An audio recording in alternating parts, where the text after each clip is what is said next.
ایک بندہ سفر دی حالت دے اندر ہے اور اپنے رب دے کولوں دعا کر رہا ہے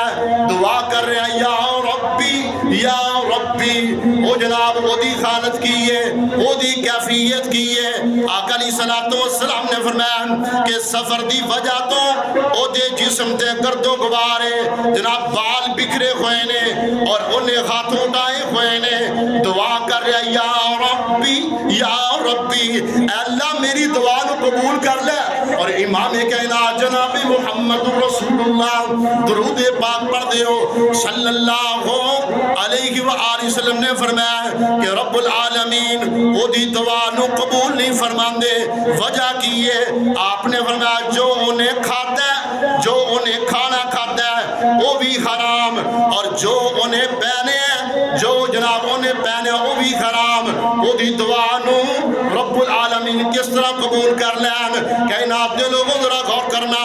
اسی اگر حرام کھاواں گے، اگر اسی حرام دا لقمہ کھاواں گے ساڈی دعا قبول نہیں ہوئے گی، اگر اسی حرام پہناں گے ساڈی دعا